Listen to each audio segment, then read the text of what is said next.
मेरा हर की लाडली रे राणो पनरो ठो मेरा हर की लाडली रे राणो बन को ठो समझायो समझो नहीं पण ले जाते बेको समझायो समझो नहीं रे ले जाते बेकोट मेरा भले कमाई कर गई रे राम नाम की डोर पकड़ कर पार उतर गई रे पार उतर गई रे कमीरा बाई पार उतर गई रे पार उतर गई रे भाई पार उतर गई रे मेरा भले कमाई कर गई रे राम नाम की डोर पकड़ कर पार उतर गई रे बोलो कृष्ण भगवान की शंकर भगवान की श्री राम जय जय राम श्री राम जय राम श्री राम जय जय राम श्री राम जय राम श्री राम जय जय राम बोलो सियापति रामचंद्र भगवान की जय। कथा प्रारंभ होने से पूर्व मेरा श्री गुरु चरणों में निवेदन है कि यदि संभव हो तो आज श्री रामचरितमानस के रचयिता गोस्वामी तुलसीदास जी के चरित्र के बारे में, उनके जीवन परिचय के बारे में कुछ हमें सुनाकर कृतार्थ करें। एक मेरा और भी निवेदन रहेगा कि जिस शैली में गुरुजी हमेशा हमें ज्ञान देते हैं, हमें बात बताते हैं, उसी शैली में कुछ गंभीर विषयों को जो कि अनछुए हैं उन पे अगर प्रकाश डालें तो हमें ज़्यादा आनंद का अनुभव होगा। इन्हीं शब्दों के साथ एक बार पुनः आपके चरणों में। श्री राम जय जय राम श्री राम जय जय राम श्री राम जय जय राम श्री राम जय जय राम बोलो सियापति रामचंद्र चंद्र भगवान की जय। समय का ध्यान रखते हुए मैं पूज्य वैद्य जी के चरणों में प्रणाम करते हुए, अन्य संतजनों को प्रणाम करते हुए व्यासपीठ पर विराजित गुरुजी से प्रार्थना करता हूँ कि वो कथा प्रारंभ करने की कृपा करें। श्री गुरु जी।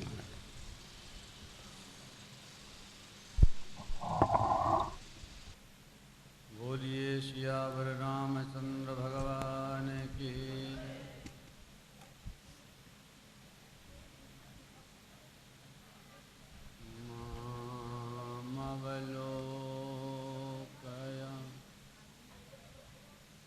कृपा विलोकिनी मामवलोकय कृपा विलोकिनी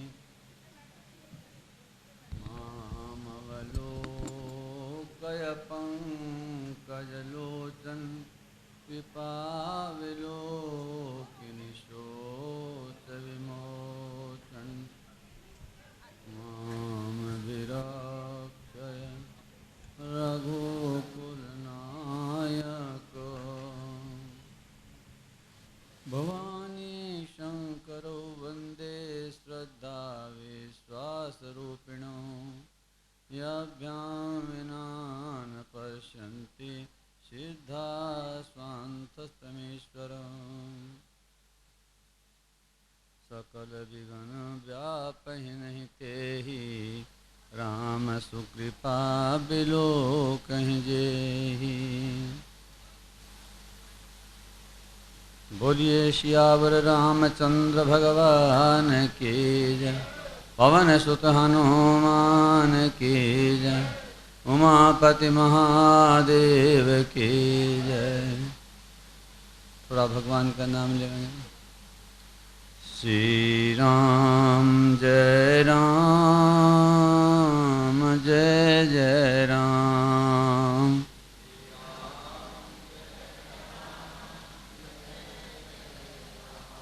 श्री राम जय जय राम।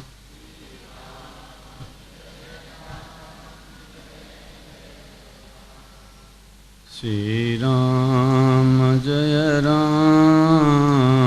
जय जय राम।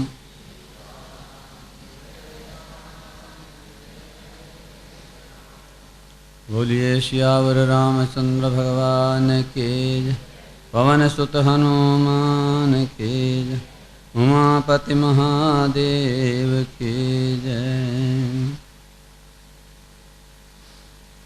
अनंतानंत ब्रह्मांड नायक परात्पर ब्रह्म आनंद कंद कौशल चंद दशरथ नंदन मर्यादा पुरुषोत्तम भक्तवत्सल भगवान श्री राघवेंद्र सरकार के चरित्र अनंत हैं और उनका पार कौन पा सकता है।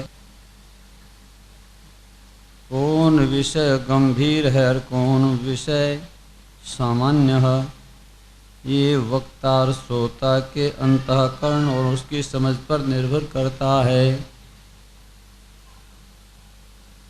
कौन शब्द भाषा कठिन है, कौन सरल है, वो जिसको जैसे जो आती है वो सरल है, जो नहीं आती वो कठिन है। भगवान का सारा चरित्र ही शी करते त्रैलोक सुपासी इस प्रकार का है। कथा के विशेष बिंदु को प्रारंभ करने से पहले जैसे नित्य का है कुछ जिज्ञासाएं आई हैं, मैं थोड़ी सी सारांश में उनकी बात निवेदन कर देता हूँ। बोलो सियावर रामचंद्र भगवान की जय। एक जिज्ञासा है, श्री रामचरित मानस में भगवान राम के चरित्र का 3 भिन्न भिन्न कल्पों का वर्णन है। 7 वाल्मीकि रामायण के साथ भी ऐसा ही है। अब इस अनुमान, इस संदेह और 7 का कोई अर्थ नहीं होता, और वाल्मीकि रामायण में ऐसा कहीं कोई संकेत है तो बताया जा सकता है, नहीं तो हमारी समझ में ऐसा नहीं है। क्यों कि नारद जी के कहने के बाद में प्रथम में मूल रामायण में भी ऐसा कोई संकेत नहीं दिया, और ये अपने समय में ही वाल्मीकि जी के समय में ही जो भगवान राम का चरित्र चल रहा था उन्हीं के कुछ चरित्र भूत कुछ भविष्य दोनों ही प्रकार के कहे गए हैं। तो 3 कल्पों की कथाएं वाल्मीकि जी रामायण में ऐसा लगता नहीं है, जब तक कोई ऐसा संकेत नहीं हो। श्रीमद् भागवत में क्या एक ही कल्प, एक ही युग, एक ही द्वापर की लीला का वर्णन है।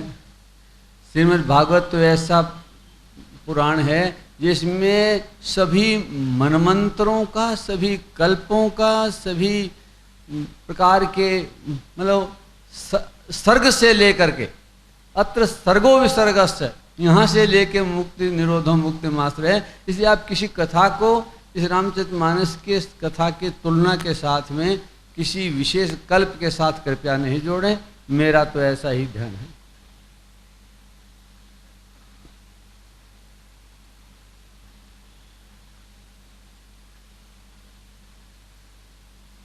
दोनों अवतारों में अलग अलग काल चयन अनंत कल्प, एक एक कल्प के महाकाव्यों के वाल्मीकि कृत रामायण में व्यास जी द्वारा सुनाई गई कथा के पीछे कोई विशेष कारण है।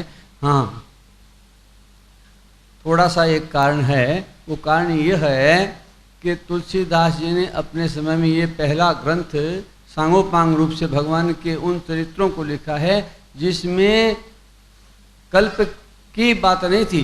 प्रश्न है, वेद त्रिकांडमय है, तीनों ही स्थितियों में धर्म और भगवान की स्थितियां, उपासना अपने अपने जीव की प्रत्येक की भूमिका और स्थिति के अनुसार होती है। ये हमारा जो अभी ये एक आमंत्रण पत्र लिखा है उसके पीछे भी एक हमने सूत्र दिए हैं। उन 18 सूत्रों में ये बात है, यदि आपको समझ में आती है तो कर्म कांड के विषय में, त्रिकांड में वेदों में से कर्म कांड के विषय में यहाँ ये विषय ऋषियों का है इस पृथ्वी पर। तो याज्ञवल्क्य जी और भारद्वाज जी की जो कथा का वर्णन किया गया है, यह कर्म कांड के विषय में है। यहाँ कर्म प्रधान विश्व करी राखा, जो जस करी सो तस फल चाखा, उसका है। और दूसरा भक्ति कांड है, जिसमें काकभूषण जी और गरुड़ जी का संवाद है, उसमें भक्ति की प्रधानता का ही निरूपण किया गया है। और तीसरी जो भगवान शिव और उमा का संवाद है, ये ज्ञान कांड की कथा है। तो वेद के त्रिकांडों की कथा को मिलाने के कारण जीव के प्रत्येक प्रकार की भूमिका के लिए इसमें चरित्रों को समाहित किया गया है और उनको गूंथ करके इस प्रकार से बताया है कि ये ग्रंथि जो दी है उसमें जो कुछ अन्यथा बल इत्यादि संबंध के लिए दिए गए हैं वो तुलसीदास जी के अपने हैं। इसलिए उन्होंने कहा है कि नाना पुराण निगमागम सम्मतम यद रामायणे निगदितम क्वचिद अन्यतोपि स्वांतः सुखाय तुलसी रघुनाथ गाथा भाषा निबंधमति मंजुल मातनोति। ये तीनों कांडों में अगर आपकी ज्ञान कांड की स्थिति है तो आप उमा और शंभू के संवाद को देखिए, उसी के साथ में गहराई से नापिए। यदि आपकी भक्ति कांड की है तो आप भक्ति कांड के लिए गरुड़ और काकभूषण जी की जो कथा संवाद है जहाँ विशेषता है उसको वेणी को संभालिए। और यदि कर्मकांड की ही स्थिति है तो कर्मकांड में आप दोनों ऋषियों के याज्ञवल्क्य जो भारद्वाज जी जो हैं उनके संवादों को विशेष रूप से चयन कीजिए। चयन करना ये आपका काम है। ये तो वेणी है, त्रिवेणी में जाकर के जहाँ संगम हो जाता है उसके बाद ये आसान नहीं है आपका कि त्रिवेणी में जाके आपने गंगा में स्नान किया, सरस्वती में किया अथवा यमुना जी में किया। मिलने के बाद आगे तो पता है नहीं, लेकिन जहाँ मिलती है वहाँ यदि इसके इधर किनारे पर बैठ करके तीनों में अलग अलग स्नान करें तो यमुना जी का घाट अलग मिल सकता है, गंगा जी का अलग मिल सकता है और सरस्वती का अलग मिल सकता है। तो यदि इन कांडों की भूमिकाओं में जहाँ प्रारंभ होता है, गंभीर विषय ये, इनकी भूमिका में जहाँ प्रारंभ के विषय हैं वहाँ आप यदि गौर से देखें तो ये तीनों धाराएं एक किनारे पर खड़े होकर रहने पर दिखाई देगी। गोस्वामी जी ने इन तीनों का वर्णन किया है कि यहाँ गंगा कौन सी है, जमुना कौन सी है और सरस्वती कौन सी है, ये बताया भी है।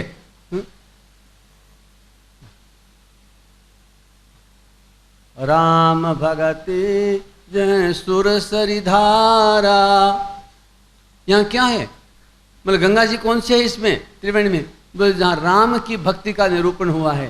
राम भगति जहाँ सुर सरिधारा, सरस्वती सरसई ब्रह्म विचार प्रचारा। सरस्वती ब्रह्म विचार है क्योंकि ब्रह्म विचार गोपनीय होता है, छद्म होता है, भीतर अंदर रहता है, वो प्रकट तुरीयावस्था में होता है, कभी कभी होता है। इसी तरह से प्रयाग में आप जाके देखो गंगा और जमुना के दर्शन तो आपको होंगे, सरस्वती के दर्शन आपको नहीं होंगे। पता है कि सरस्वती वहाँ है तो मध्य की कल्पना करने से नहीं, कभी कभी किसी को दूध की धारा के समान वहाँ धारा दिखाई देती है, पर उसमें भी मध्य में जाकर वहाँ दूध की धारा में स्नान करना प्राण संकट होता है। इसी तरह से भी ये ज्ञान कांड में, ऐसे ज्ञान कांड के उस धारा में उमा कहूँ मैं अनुभव अपना, सत हरि भजन जगत सब सपना। तो इस स्वप्न की भांति इस संसार को छोड़ने की सलाह है और उस भूमिका में जाएं तो आप अवश्य उमा और शंकर के उस संवाद में प्रवेश कर पाते हैं, अपनी भूमिका में नहीं। ये सरस्वती सरसई ब्रह्म विचार प्रचारा और विधि निषेधमय कलिमल हरणी। कलियुग के पापों को इनसे निष्पृक्त होकर दूर होकर के और आनंद से इस व्यवहारिक संसार में रहते हुए भी यदि आप भगवान के उस मार्ग की ओर बढ़ना चाह रहे हैं तो कहते हैं कली के समन करने वाली हैं। और उसकी विधि है यहाँ कर्म के लिए निश्चित है कि विधि निषेध है। तो यमुना जी की धारा है वो कर्म कथा है। तो तीनों के एक उद्देश्य हैं, ये सभी उद्देश्य अलग तरीके से शास्त्रों में बटे होते हैं, कह के बटे होते हैं। यहाँ कह के नहीं बटे हैं, यहाँ तीनों की धारा इस प्रकार से गूंथी हुई है, तो गंभीर से गंभीर है और सरलता से इसी के किनारे पर तीनों में जहाँ अपने अपनी धाराओं में स्नान कर रहे हैं वो कर सकते हैं। और शेष तो इसको आपको बताया कि प्रत्येक संदर्भ में जहाँ वो वक्ता है वो अपनी बात को ठोक के कहता है, वहीं दावे से कहता है। कर्म कांड की कथा में बिल्कुल कहा, बोले कर्म प्रधान विश्व करी राखा और जो जस करही सो तस फल चाखा। कर्म करेगा उसको फल भोगना ही पड़ेगा, कोई और उपाय नहीं है, उसका फल अवश्य चखना पड़ेगा। ये बात दावे से कही गई और ये अंत तो गत्वा ठीक तक सभी शास्त्रों से सिद्ध भी होती है। और भक्ति कांड की तो तरियन बिनु से मम स्वामी, तरियन बिनु से मम स्वामी, राम नमामि नमामि नमामि। केवल भगवान को नमस्कार 3 बार करके कहा, सभी भाव हैं। वहां केवल भगवान को नमस्कार मात्र, सर्वधर्मान परित्यज्य माम एकम शरणम भजे की भांति वहां भक्ति में नृत्य होने के बाद में। और भरतलाल जी की अंतिम जो चरम स्थिति बताई, बोले धारा मन आ रहा था न कहाँ मरुचि। यहाँ मोक्ष की भी गिनती नहीं है। न चाहिए पद निर्माण जन्म जन्म रति राम पद कछु वरदान न्यान। इस प्रकार से तीनों ही कांडों की कथाओं का है एक सामंजस्य, बड़ी विचित्र अनूठी रचना है। और 3 ही वक्ता, तीनों एक ही भगवान की कथा में सारे वेद जो हैं भगवान के उसी में रहते हैं। ये भगवान की इस कथा में सब कुछ सम्मिलित है। जिसकी जितनी पहुंच है, जिसकी जैसी स्थिति है, जिसकी जैसी भूमिका है, वो उसी में प्रवेश करके अपना कल्याण कर लेता है। ये इस कथा की विशेषता है। अन्य जहाँ सार्वभौम सभी पुराणों के अपने लक्षण हैं। पुराण भी 18 बनाने पड़े थे गोस्वामी महर्षि वेदव्यास जी को। 18 भी क्यों बनाए? 18 भी 18 में 3 भाग किए। 18 पुराणों में 3 भाग किए। 6 या 18 पौराणिक उस संदर्भ में यदि आप किसी शोध को देखो तो ब्रह्म पुराण, ब्रह्मा विष्णु और महेश तीनों ही देवता अपने सृष्टि के संदर्भ में परमेश्वर हैं। इसलिए पुराणों में ब्रह्म पुराण, शैव पुराण है ना, ब्रह्मा विष्णु और वैष्णव पुराण, ये 6 पुराण हैं तीनों में और 6 या 18 होते हैं। और इनमें इसीलिए आप देखेंगे कि शैव पुराण में शिव को ही आधार मान करके सारी सृष्टि की उत्पत्ति कही। शंकर भगवान ही सबसे पहले, विष्णु भी उसके बाद में सब हुए। वैष्णव पुराण में विष्णु भगवान से ही ये सारे संदर्भ जुड़े और ब्रह्म पुराण में ब्रह्मा से ही सारी सृष्टि के संदर्भ जुड़े। तीनों में यद्यपि कोई अंतर नहीं है, तीनों में सृष्टि के संदर्भ में केवल लिंग भेद और गुणों की क्रियात्मकता के में अंतर है और कोई विशिष्ट अंतर नहीं है। पर फिर भी तीनों भागों में कर्म कांड और इस विष्णु भक्ति कांड और ज्ञान कांड में जो 18 पुराणों में जो सारा का सारा तत्व निकाल के दिया, 18 भागों में जो था उसको गोस्वामी ने कहा है कि नाना पुराण निगमागम सम्मतम। उन सभी से हमारा सम्मत है। हमारा कहीं 18 पुराणों में हमारे कहीं किसी से भेद नहीं है। जो पुराण जिस धारा से जुड़ा है हमारी इस त्रिवेणी की धारा में वो भी सब है। इसलिए ये कथा जो है ये मैंने आपको सारांश में संक्षिप्त दे दिया। तो ये आपका जो है इनकी तुलना करके अलग अलग ऋषियों के अलग भी, एक दूसरे से तुलना नहीं, सभी के अपने एक ग्रंथ के उद्देश्य होते हैं। सभी दर्शनों के अपने उद्देश्य हैं। दर्शनों का एक कथ्य है, दर्शनों की एक लक्ष्य है। ऐसा नहीं है कि सभी एक, यदि एक पुष्प को और कहते हैं एक सत्य को, वेद कहता है एक सत्य को, विद्वान लोग बहुत प्रकार से कहते हैं सत्य एक है, एको सत्य बहुधा वदन्ति, वो दृष्टिकोण भेद ही है। पुष्प का, गुलाब का एक पुष्प है आपके सामने रख दिया और उसका बोले इसको वर्णन करो। एक भौतिक जो सामने देखने वाला कहता है कि गुलाब का फूल लाल है, दूसरा कहता है सुगंधित है, तीसरा कहता है कि नहीं सुंदर भी है, और वैद्य जी कोई बैठे थे वो बोले रक्तवर्धक भी है। ये 5-6 बात कह दिए। गुलाब का फूल सही कौन कह रहा है? पहले पूछे गलत कौन कह रहा है? गलत कौन कह रहा है? सभी का तो अपना एक दृष्टिकोण है, सभी का एक भूमिका है जिसके अंदर वो वर्णन करते जा रहे हैं। गलत कोई नहीं है। एक अपने अपने अंश को, जो कथ्य का दृष्टिकोण एक साथ सारा ऐसा नहीं होता है। इसलिए किसी भी विषय को बताने के लिए उसका वक्ता का एक दृष्टिकोण, श्रोता की भूमिका, जहां वो पात्र है उसका, उसी से वर्णन किया जाता है। उपनिषदों की, वेदों की सबकी एक ही परंपरा है, एक ही वाक्य से सबको नहीं दिया गया। उपनिषदों में इतने उपाख्यान आते हैं, सब में सामने के पात्र को देख करके उन्होंने अपने वैदिक उपदेश किए हैं, और सभी आर्ष हैं, सभी सत्य हैं। बोलो सियावर रामचंद्र भगवान की जय।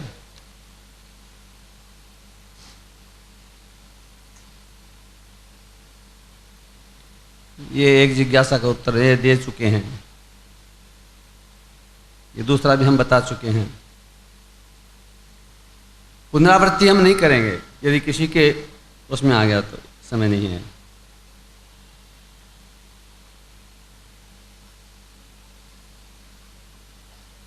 ये एक है, इसमें ये अनेक रामायण हैं जिसमें से कुछ एक कल्प भेद हैं और दूसरा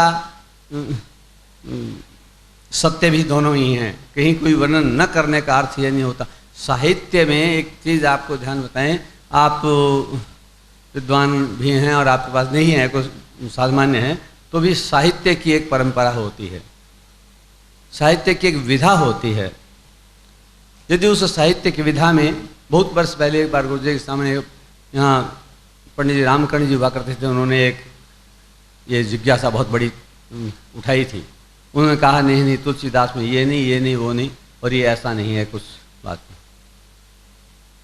वहीं से पता नहीं यहाँ उपस्थित प्रधान श्रोता गुरु जी के पास से कोई किसी ने कहा, उन्होंने कहा तुम जा करके यहाँ तंसू जी से पूछो, हमें पता नहीं है। कोई एक बैठक से हो रही थी, उसमें उन्होंने कुछ प्रश्न उठाया, तुम जा करके वहाँ पूछो। मेरे पास आकर के वो बोले तुम तुलसीदास जी के रामायण के पढ़ने वाले हो, तुलसीदास जी के रामायण में कहीं सीता हरण के समय कहीं ऐसा आया है क्या कि लक्ष्मण जी ने रेखा खींची? कोई प्रकरण नहीं है, और ये सब ऐसा कल्पित है, और वो है किसी रामायण में ऐसा नहीं है, और तुलसी ने तो इसको कभी माना ही नहीं। मैं कहा नहीं पंडित जी ऐसी बात नहीं है। साहित्य की एक विधा होती है, और बहुत ऐसा दिखाते हैं कि एक बार साहित्य में जो बात सामने मर्यादा थी नहीं दिखाई जाती, दो को युद्ध करते हुए दिखाया जाता है नाटकों में। अब की बात छोड़ो, अभी टीवी वाली है, दो को युद्ध करते हुए दिखाया जाता है, और थोड़ी देर के बाद में दूसरे दो व्यक्ति आते हैं, आपस में बात करते हैं, वो कहते हैं उस युद्ध में अमुक मारा गया, बस संदेश। वो कहते हैं मरा तो नहीं था, दोनों लड़ाई करते ही छोड़ा था, लड़ाई करते छोड़ा था नहीं, अब ये समाचार मिल रहा है ना, ये समाचार वो सही है, आगे पीछे की बात है। तुलसीदास जी के रामायण में मैंने कहा आप लंका कांड में देखिए मंदोदरी क्या कहती है, आप कह रहे उल्लेख ही नहीं है। वो कहते हैं रामानुज लघु रेख खिंचाई। रावण को मंदोदरी करिए कि राम जी के छोटे भाई ने एक छोटी सी रेखा खींची थी सीता के चारों ओर। रामानुजी लघु रेख खिंचाई, सोई नहीं नांगे हो असे मनुसाई। वो रेखा को तो तुम पार नहीं कर सके, तुम्हारा पुरुषार्थ तो इतना बड़ा है, बल तो तुम्हारा इतना बड़ा है। लक्ष्मण की खींची हुई एक रेखा को तुम पार नहीं कर सके, और सीता को बाहर बुला करके तुम लेकर के आए, जरा भीतर जाकर के देखते तुम्हारा बल कितना था।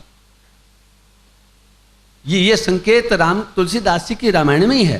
तो वो वहां सीता हरण के समय न दिया हो, लेकिन इसका संकेत अगर दूसरी जगह देता है तो प्रमाण है। साहित्य में ऐसे प्रमाण बहुत अनेक होते हैं, विधा है एक। क्यों गुरुजी? साहित्य में विधा है, इसलिए प्रत्येक साहित्य के एक लक्षण होता है। साहित्य में कहाँ से कहीं भी कोई बात का संकेत यदि देता है, प्रमाणिक संकेत देता है, तो वो साहित्य का ही अंग होता है। निषेध यदि नहीं करता है तो वो साहित्य का अंग होता है। इसलिए कहते हैं लंका दहन के समय लिखा कि जारा नगर निमिष एक माही एक विभीषण कर गए। एक विभीषण का घर छोड़ करके बाकी सारी लंका जला दी गई। तो कहते हैं कुंभकर्ण जो है उसका मकान भी बच गया था, उसको नहीं जलाया था। हाँ, कुंभकर्ण का मकान नहीं जलाया था क्योंकि जहाँ ये कथा है वहाँ कथा का उल्लेख है कि कुंभकर्ण की पत्नी दरवाजे पर खड़ी थी। उसने ये कहा था हनुमान जी से कि मेरे पति सो रहे हैं, सोए हुए के ऊपर इस प्रकार का प्रहार मैंने सुना है कि आप लोग नहीं करते हैं, तो आपको बता रहे हैं सो रहे हैं। हनुमान जी ने उसी समय उस घर को बचा दिया, वरना सोए हुए के ऊपर प्रहार हमारे यहाँ भगवान राम की मर्यादा में भी ऐसा नहीं है, सोए हुए पर प्रहार नहीं करते। इसलिए कुंभकर्ण का स्थान भी बच गया था। बोलिए श्यावर रामचंद्र भगवान की जय। श्री राम जय जय राम।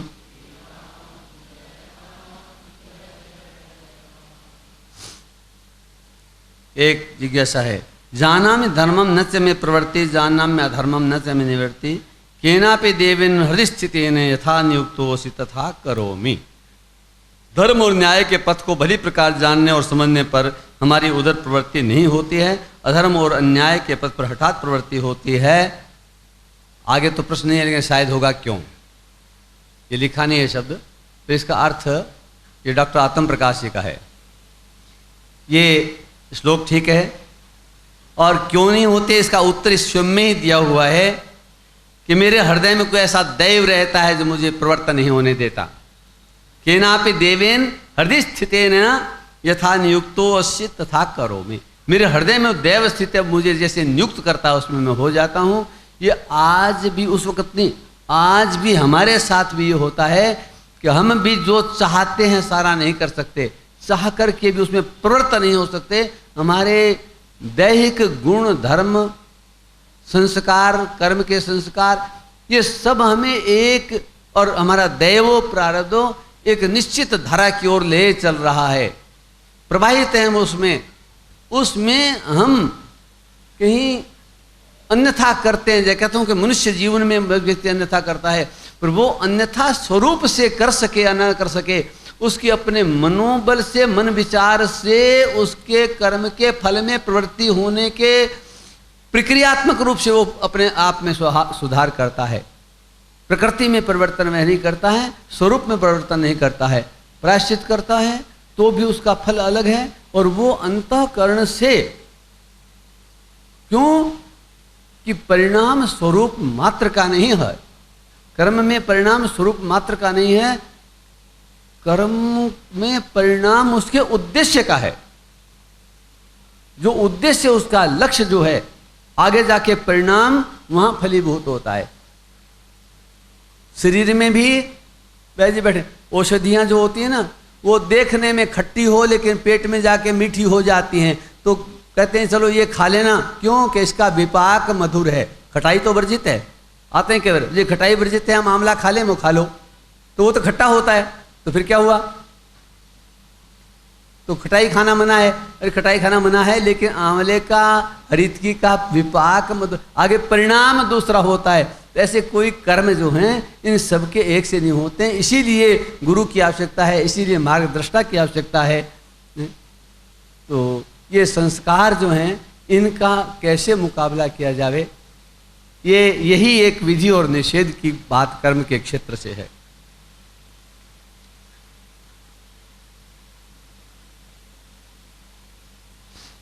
श्रावण भादव महीनों में गंगा जी आदि पवित्र नदियों में नित्य स्नान किया जा सकता है या परोपर ही? नहीं, श्रावण भादव हो कोई भी हो, गंगा आदि पवित्र नदियों में नित्य स्नान सदा किया जा सकता है, कोई पर्व की बात नहीं है। क्यों कि ये गंगा और यमुना इत्यादि जो नदियां हैं इनकी मातृ संज्ञा है। दूसरी जो नदियां हैं ये चातुर्मास में वर्षा ऋतु में रजस्वला हो जाती है, ये गंदगी जो फैलती है इसमें, और कूड़ा करकट या गंदलापन और जो आता है, ये उसके लक्षण में कहा है कि ये नदियाँ जो हैं जैसे रजस्वला स्त्री स्पर्श नहीं होती, ऐसे बोलिए नदियाँ जो हैं भयंकर बाढ़ में आ जाते हैं, ये इनमें स्नान नहीं करना चाहिए। वो बस यथा आपको उपमा दे दी और नहीं रजस्वला, लेकिन ये रजस्वला नहीं होती क्योंकि इनकी मातृ संज्ञा है, ये रजस्वला से पूर्व में ही निवृत्त हो चुकी हैं, इसलिए इनके ऊपर कोई उन पर्वों की श्रावण भादव मास की कोई पाबंदी नहीं है। ये शास्त्र का उल्लेख है। ये एक मेरे सामने जो आया था, कोई बात नहीं, जिज्ञासाएं जो आ रही हैं, मैंने कहा था मैं मेरी जितनी बुद्धि है मैं आपको चेष्टा करूंगा। सत्संग का ये भी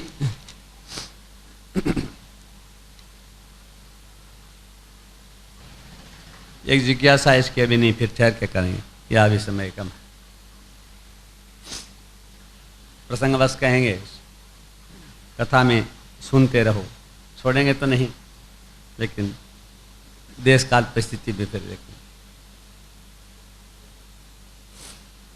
ये मेरे पास जो आई थी उस जिज्ञासाओं का यथासंभव समाधान हुआ। अब एक बार वापस अपने समाहित हों, अपने कर्तव्य में, उसी में रूटीन में लगें, चित्त स्थिर हो जाए।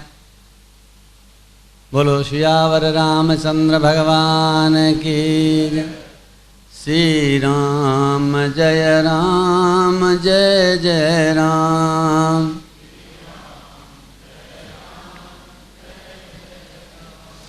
श्री राम जय जय राम।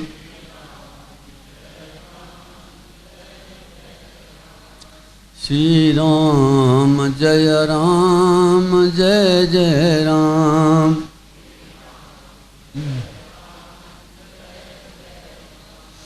श्री राम जय जय राम।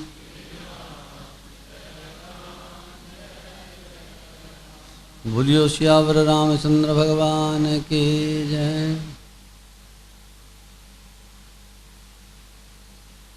आज श्रावण शुक्ला सप्तमी है।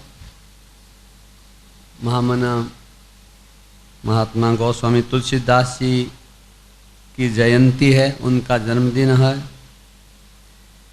और जिज्ञासुओं के मंच की एक इच्छा आई है कि उनके तुलसीदास जी के जीवन परिचय के संबंध में कुछ बतावें। यहाँ मैं एक निवेदन कर दूँ, बड़ा विशेष बात है कि गोस्वामी तुलसीदास जी के जीवन के संबंध में, जन्म के संबंध में बहुत बिल्कुल जिसको ज्ञान नहीं है उसके लिए कह सकते हैं कि प्रयाग के पास में बांदा जिले में राजापुर नामक ग्राम है। वहाँ आत्माराम जी दुबे नाम के प्रतिष्ठित सरयू पारी ब्राह्मण रहते थे और उनकी धर्मपत्नी का नाम हुलसी था। संमत 1554 की श्रावण शुक्ला सप्तमी के दिन अभुक्त मूल नक्षत्र में, गंडमूल नक्षत्रों में इन्हीं भाग्यवान दंपति के यहाँ 12 महीने तक गर्भ में रहने के बाद में गोस्वामी तुलसीदास जी का जन्म हुआ था।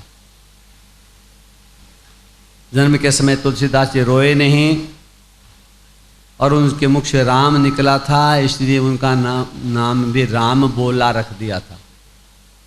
राम बोला के नाम से, ये नक्षत्रों के नाम से इनका नाम नहीं था, न तो राम बोला था और न ही इनका नाम तुलसीदास जी था। ये नाम कैसे पड़े ये आपको बता देंगे।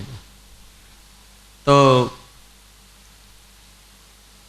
इनकी यहाँ की विशेष कथाएं या विशेष बात है, वो इसमें मोटे रूप से गीता प्रेस गोरखपुर से छपे हुई रामचरित मानसों के प्रत्येक के गुटके भीतर थोड़ा लिखी हुई है, आप वहाँ से पढ़ सकते हैं। इसे उसमें समय लगाने की बात नहीं है, केवल आप उसे पढ़ें। हाँ, किंतु आपके इस आग्रह पर मुझे एक बात जरूर ध्यान आई कि जो अब तक प्रकाशित नहीं है, किसी पुस्तक में अभी तक मेरे सामने नहीं है, जो प्रकाशित नहीं है, और तुलसीदास जी के वो बाल कथा, वो बाल्य जीवन का चरित्र, उनके संकेत तो मिलते हैं, थोड़े है नहीं। तो उसके बारे में मैं थोड़ा सा आपको ज़रूर प्रकाशित करना चाहूँगा। अब ये बात कहते ही बड़ी जिज्ञासा उठती होगी कि जब प्रकाशित नहीं है तो आपको ये कहाँ से पता लगी? आपने कल्पना किया कहाँ से पता लगी?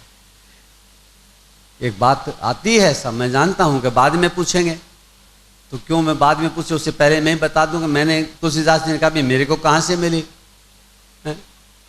स्वामी नरहरानंद जी ने कही, तदपि कही गुरु 12 ही 12, भगवान शंकर की कृपा से मिली। जो मुझे कहाँ से मिली इसके बारे में मैं आपको एक निवेदन कर दूं कि एक बड़े अच्छे महायोगी महात्मा थे, उनसे मेरा समय समय पर काफ़ी अच्छा सानिध्य रहा। और जब मैं मिला था उसमें उनकी आयु 80 वर्ष के करीब थी, 80 वर्ष की थी। और उन्होंने अपने जो घटना कही वो लगभग अपने से 20 वर्ष पहले 60 वर्ष की अवस्था के आसपास वो रहे होंगे। तब उन्हें जैसे ये चरित्र मिला वो उन्हें बताया, और पढ़ा हुआ सारा उन्होंने उस चरित्र को बताया जो एक अंश में था। उनसे गीता प्रेस और अन्य ने, कई प्रकाशक, कितने विद्वान, कई शोधकर्ताओं ने काफ़ी चेष्टा की कि ये पांडुलिपि हमें दे दो। उन्होंने कहा देखेंगे, भगवान की आज्ञा लेके सोच के करेंगे। और हमारे से उनका जो संपर्क था वो थोड़े वर्षों के बाद में एक बार डॉक्टर जुगराज एम व्यास वहाँ करते थे। उन्होंने कहा था कि मैं लोहारगल के रास्ते में, लोहारगल चढ़ते समय रास्ते में वहाँ हमें एक बार उनके दर्शन हुए थे। उसके बाद में उन स्वामी जी के दर्शन नहीं हुए, तो नहीं कह सकते कि उनका शरीर है या नहीं है।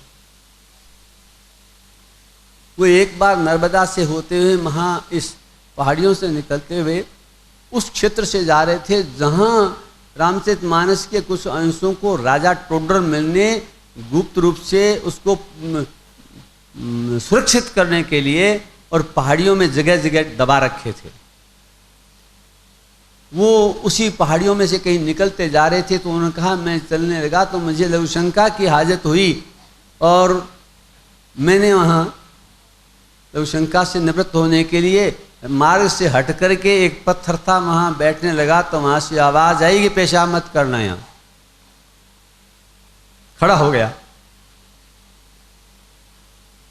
थोड़ी दूर गया, आगे पीछे जाके सोचते सोचते एक जगह देख करके मैंने वहाँ पेशाब तो कर लिया, हाथ मुँह धोए, किंतु मैं उस स्थान को नहीं भूला। और मैंने वापस में लौट करके वहीं आया, वहाँ आकर के खड़े होकर के मैंने ध्यान लगाया कि यहाँ क्या हो सकता है, कौन है, कौन देव है या कौन क्या चरित्र है, इस पत्थर पर क्या हुआ है। तब मुझे पत्थर के पास ही अलग से शिलाखंड का एक संधि स्थल मिला कि यहाँ अवश्य कोई चीज रखी हुई है, और ये पत्थर प्राकृतिक रूप से इस पहाड़ी का भाग न होकर के ऊपर से रख के दबाया हुआ है।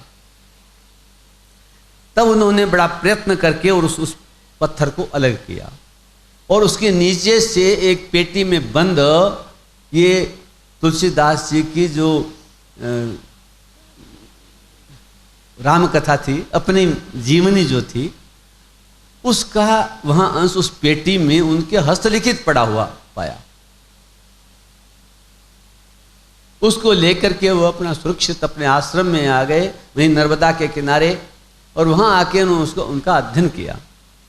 पूरा नहीं था, जितना मिला बाल्यकाल का, थोड़ा सारांश में, लेकिन वो बड़ा एकदम उनमें कुछ नवीनता और कुछ विचित्रताएं जो थी वो मैंने इन जो प्रकाशित हैं उनमें मैंने नहीं देखी। तो वो जो मुझे मिला, मैं आज आपके जिज्ञासा पर मैं उसको उद्घाटित कर देता हूँ। जो कथा थी मुझे जैसे मिला वो मैंने आपको निवेदन कर दिया। उनसे ही मैंने सारा सुना।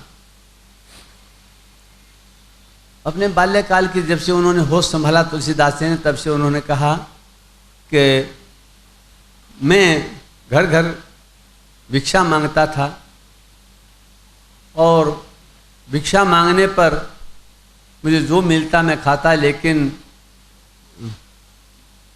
मेरा नाम दुर्भगा रख दिया था।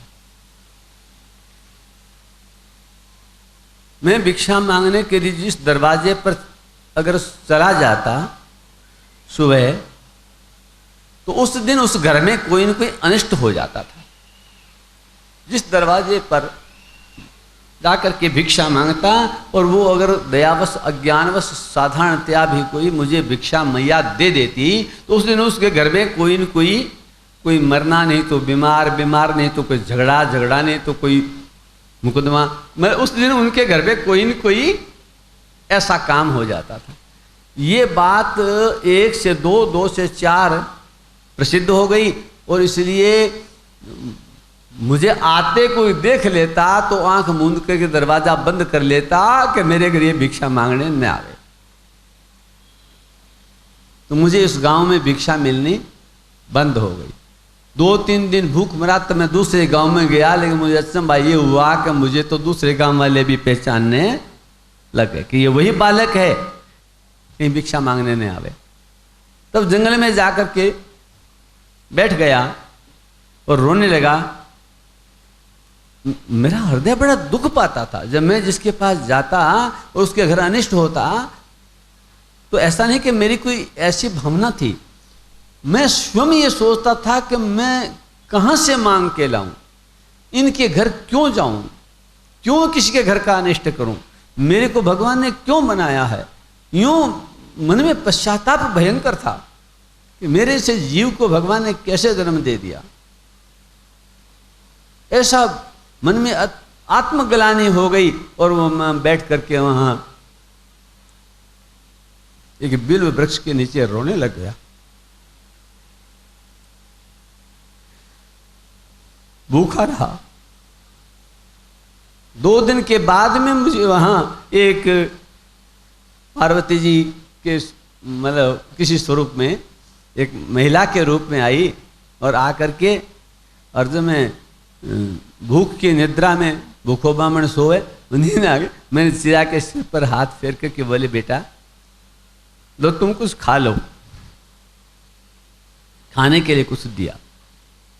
मैं कहा माई तू चल करके आ गई, तुम्हें डर नहीं लगता? मैं जिसके घर चला जाऊं उसके घर अनिष्ट हो जाता है और तू मेरे को चल के आके मेरे को रोटी दे रही है। अरे तेरे भी घर में कोई अनिष्ट हो जाएगा तो मुस्कुरा करके बोली नहीं बेटे तुम मेरी चिंता मत करो,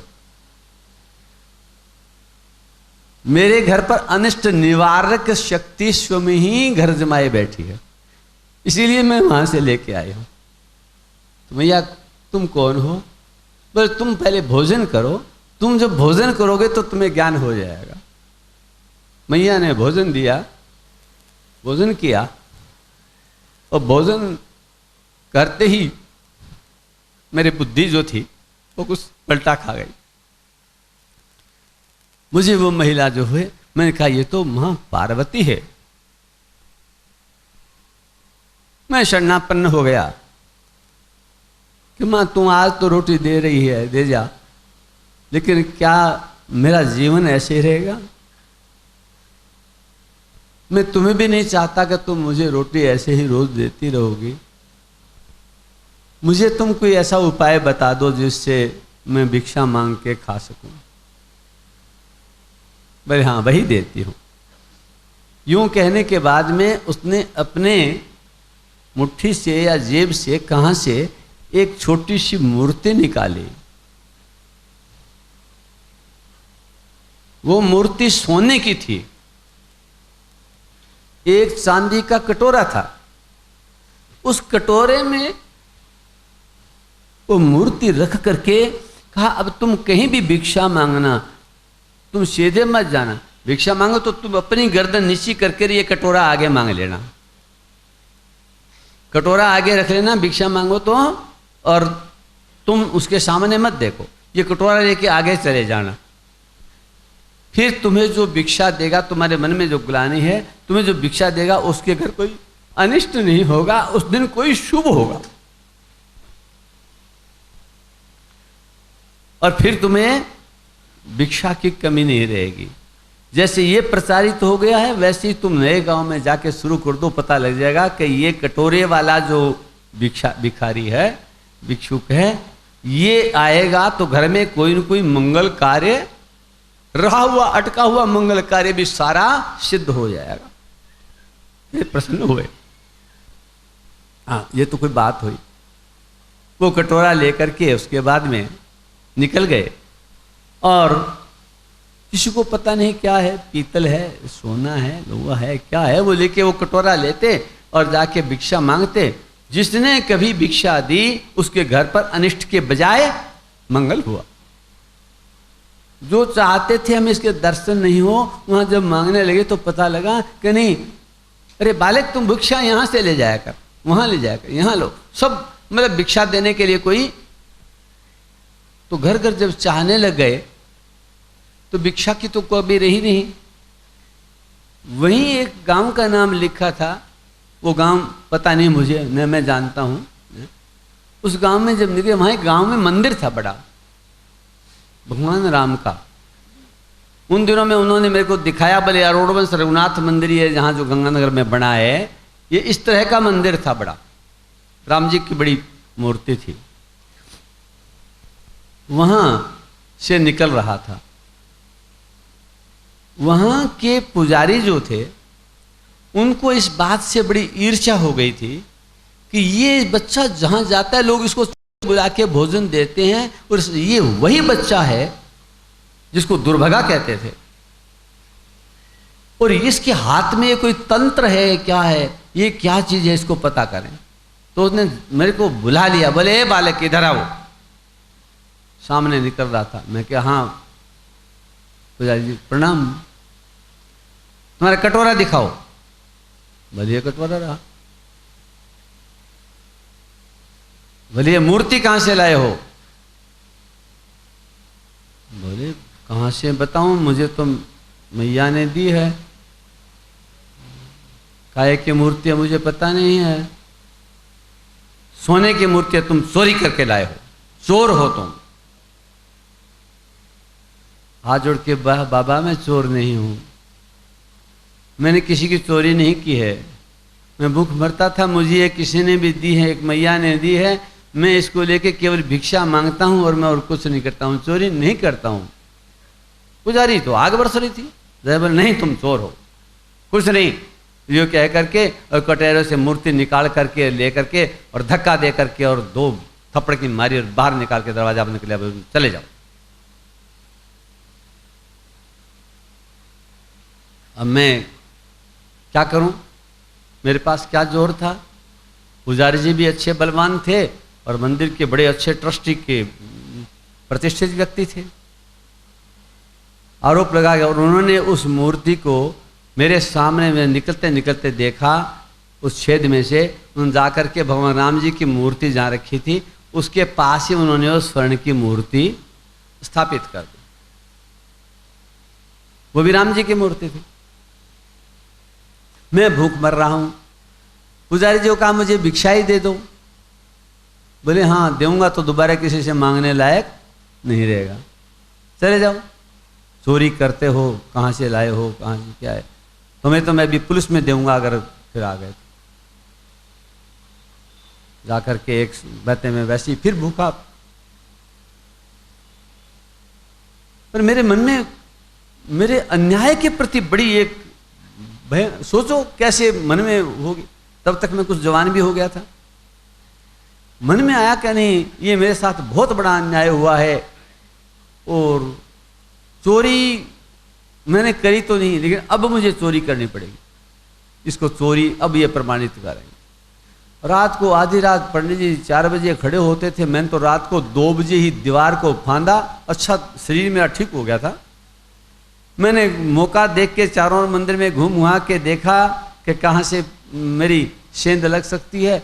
मैं कूदा फांदा गया सीधा और पुजारी जी मंदिर के पट खोल करके और इधर उधर जल वल भर रहे थे।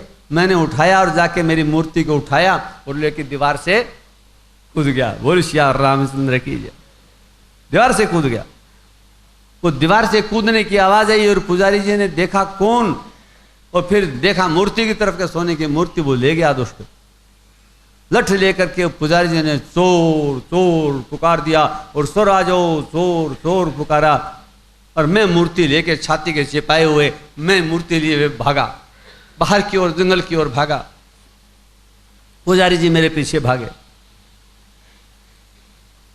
पुजारी नहीं भागे, पुजारी जी के साथ 100 आदमी हो गए होंगे। कितने मतलब दल था, मुझे पता नहीं कितने आदमी मुझे मारने के लिए लाठियां लिए हुए जोर आ रहे हैं कि मंदिर की चोरी करने वाला आदमी है। सांस भर गया, मुश्किल से एकदम करते करते एक गांव के बाहर जो आश्रम था स्वामी नरहरानंद जी का नाम, जो आज मैं नाम जानता हूं, उस दिन मुझे पता नहीं था। मैं जाकर के, और वो बाहर खड़े देख रहे थे, भीड़ आ रही है, आवाज आ रही है चोर चोर, और मुझे आगे भागते हुए देखा और सांस उठ के मेरा दम फूल गया और मैं वहां उनके चरणों में गिर गया। स्वामी जी ने मेरी हालत देखी, बेहोश हो रहा है, नाड़ी फड़क रही है और मूर्ति है। मेरे को गले से लगा के हाथ में से बोले, बेटे घबराओ मत, बैठो। इसलिए बोले, स्वामी जी इसको छोड़ दो, हम मारेंगे, चोर है चोर है। स्वामी जी का अपना तेज, अपना वर्चस्व, नरहरानंद जी का कोई सामान्य व्यक्ति नहीं थे वो। उन्होंने कहा, तुम सब लोग इकट्ठे इस बच्चे के पीछे आए हो, कहाँ, बैठ जाओ, आराम से बैठो, ये कहीं नहीं जाएगा, ये मेरे पास है। तुम जिसको खोज रहे हो मेरे पास है, यहां बैठा है मेरे आश्रम में। तो हाँ, बोला, आप सब लोगों ने कैसे चोरी का इल्जाम लगाया, कौन कौन जानता है इस चोरी के बारे में, बोलिए। तो बोले, पुजारी जी ने कहा है। उस बड़े मंदिर के पुजारी हैं, ये ट्रस्टी हैं। पुजारी जी जरा खड़े हो। बोले, ये मूर्ति इसने चोरी है? बोले, आज ही चोर करके लाया है, दीवार से कूदते देखा है, उन्हें वो देखा है। नहीं, मैं पूछूं एक बात बताओ, तुम्हारे ट्रस्टी कौन है मंदिर के? बोले, ये हैं। उनसे पूछा, क्यों भाई, ये स्वर्ण मूर्ति आपने मंदिर में बनवाई थी, किसने दी थी इसको, किसने बनवाई इस मूर्ति को? ट्रस्टी बोले, हमने तो नहीं बनवाई, मंदिर में कुछ दान में आ गई होगी। दान में आई तो पुजारी जी बोलो, आपको ये मूर्ति किसने दान में दी? पुजारी जी चुप। पता है ना, न्याय जब होता है सामने तो उसके, बोले, ये मूर्ति किसने दी आपको पुजारी जी? ये आपके समय में आई है, कहां से लाए थे? बोले, मंदिर में पड़ी थी, मंदिर में पड़ी थी, ऐसे आ जाती है, मंदिर में कोई दे देता है। तो कोई दे देता है तो कोई ले जा भी सकता है। अगर आपको इतना ज्ञान नहीं है, मंदिर में कोई दे देता है। नरहरानंद जी स्वयं बड़े मतलब तपस्वी और दार्शनिक व्यक्ति थे। उन्होंने कहा, अगर कोई आ जाता है, कोई दे देता है, तो फिर कोई भी चक ले जाता होगा। ये बात सब पंचों से कहा, क्यों जी तुम्हें ये बात, पुजारी जी की बात अप्लाई करती है, कोई समझ में आती है? सारे ट्रस्टियों के मुंह फीके थे। स्वामी नरहरानंद जी के सामने झूठ बोलने का साहस नहीं होता था। और उत्तर भी हो कोई, न्यायालय में जाएंगे तो बोलिए, मूर्ति आपके पास आई कहां से, कब दी और किसने दी स्वर्ण मूर्ति जो ये चोर के लाया? धीरे धीरे करके एक एक करके वो लोग खिसक गए। बोले, पता नहीं, अपने को तो आवाज दी, अपने पीछे चल पड़े। और स्वामी जी बड़े ऐसे कर रहे हैं। बोले, नहीं, ये व्यक्ति, ये बच्चा मेरे पास ही रहेगा, अभी कहीं नहीं जाएगा, लेकिन आप लोग इस मूर्ति का प्रमाण देंगे मुझे, उसके बाद इस मूर्ति समेत इस बच्चे को मैं दे दूंगा। आप प्रमाण लाइए। कौन प्रमाण लाता? और नहीं तो आप लोगों ने इस पर जो आक्रमण किया है, इसका न्यायालय में दावा मैं करूंगा। मारने को तैयार हो रहे हो उस बच्चे को? पहले ये तो देखो कि ये मूर्ति आई कहां से। बच्चे से पूछा, बच्चा तुमको मूर्ति कहाँ से मिली थी? बोले मेरे को एक मैया ने दी थी, और तब दी थी जब मैं दुर्भगा था और मुझे भिक्षा नहीं मिलती थी, घर में अनिष्ट होता था, तब वहाँ अमुक पेड़, बिल्व पेड़ के नीचे मुझे वहाँ एक मैया ने दी थी, और तब से मैं इसको कहीं कुछ नहीं करता हूँ, इस कटोरे में रख के भिक्षा मांगता हूँ तो उसके घर पर मंगल होता है, मेरी भावना थी सही होती है, और मैं इसके बाद में मेरी पेट भराई होते। मुझे पेट में खाने को अब आजकल गुरुजी, पहले तो रोटी नहीं देते थे, आजकल या तो ताज़ा रोटी देते हैं, मिठाई भी देते हैं, मेरे को काजू कतली भी देते हैं। मतलब माताएं मुझे घर पे बुला के और अच्छी अच्छी चीज खिलाती हैं, तो मैं आजकल शरीर में ठीक हो गया। मैं अच्छा, अब स्वामी नरहरानंद जी ने घोषणा कर दी कि जो व्यक्ति इस मूर्ति का उद्गम, मूर्ति की प्राप्ति बनाने वाले का, लाने वाले का, देने वाले का स्थान बताएगा तो हम देखेंगे, और नहीं तो ये मूर्ति इस आश्रम में रहेगी और बालक भी यहाँ आश्रम में रहेगा। अपना दावा कोई भी प्रमाणित कर दे। और बालक को कहा, बालक तुम घबराओ नहीं। बोले गुरुजी मुझे अब रोटी कौन देगा? बोले आश्रम में तुम यहीं रहोगे। बोले मैं क्या करूँगा, लोग बाहर जाऊँगा तो मार देंगे। बोले तुम्हें बाहर जाने की आवश्यकता नहीं है, तुम यहीं काम करो।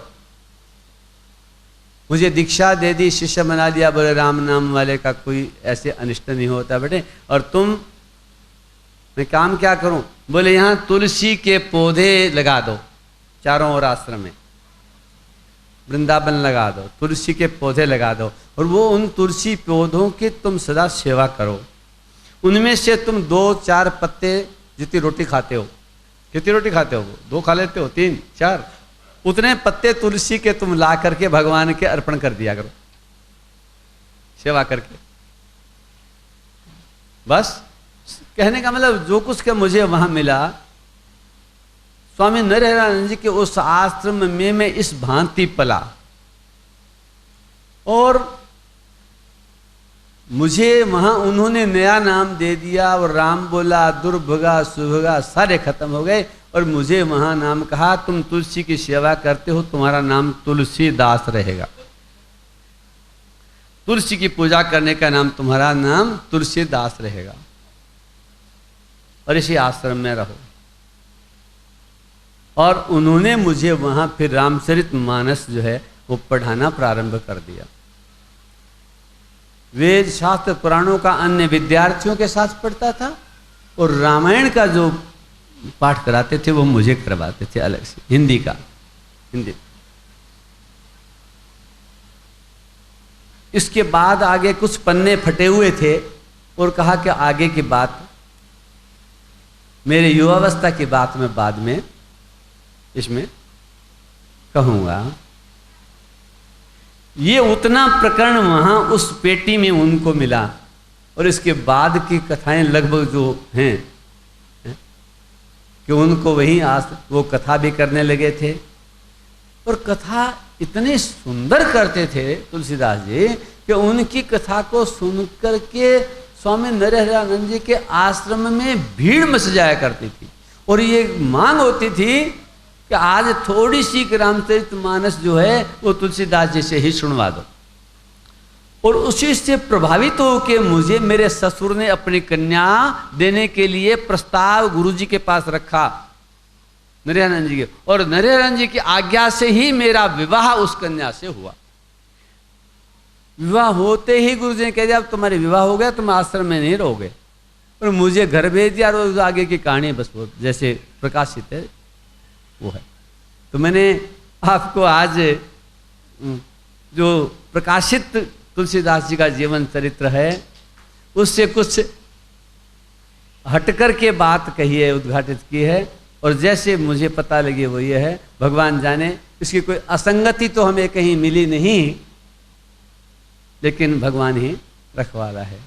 ये तुलसीदास जी की जयंती का मैंने छोटा सा आपको एक परिचय दे दिया। बाकी के परिचय मैंने कहा आप पढ़ करके देख लेना, उसमें सब मिलता है।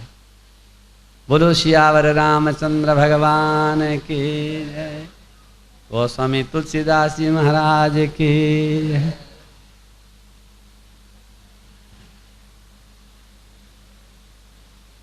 कोई बात नहीं, ज़्यादा मैंने सोचा बहुत समय हो गया, ज़्यादा समय तो नहीं हुआ है।